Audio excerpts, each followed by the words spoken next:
ప్రత్యేకంగా అభివృద్ధి చేసుకునే విధంగా ఈ రోజు కూటమి ప్రభుత్వం ముందుకెళ్తుంది. అందులో భాగంగానే ఈ రోజు మధ్యాహ్న భోజన పథకాన్ని యొక్క సీతమ్మ వారి మధ్యాహ్న భోజన పథకాన్ని చాలా ప్రతిష్టాత్మకంగా మొదలు పెట్టడంతో పాటు సన్న బియ్యంతో ఈ ఒక మధ్యాహ్న భోజన పథకాన్ని ముందుకు తీసుకెళ్తా ఉన్నారు.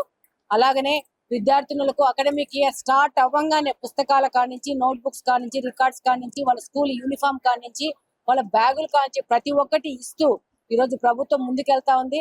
మన రాష్ట్ర ప్రభుత్వము, కూటమి ప్రభుత్వము, శ్రీ నారా చంద్రబాబు నాయుడు గారు కానీ, అలాగనే మన యువ నాయకుడు నారా లోకేష్ గారు కానీ యువత భవిష్యత్తు కోసమే ఇవాళ మొదటి ప్రాధాన్యతగా తీసుకొని ఈరోజు ప్రభుత్వాన్ని నడుపుతున్నారు.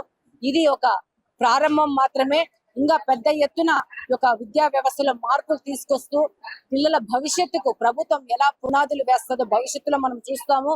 అలాగనే ఏ విధమైన అవసరం ఉన్నా కూడా విద్యార్థులకు ప్రజాప్రతినిధులుగా మేము ఇక్కడ అందుబాటులో ఉన్నాము. అధ్యాపకులకు కానీ, కాలేజీ వ్యవస్థకు కానీ మేము అందుబాటులో ఉన్నాము.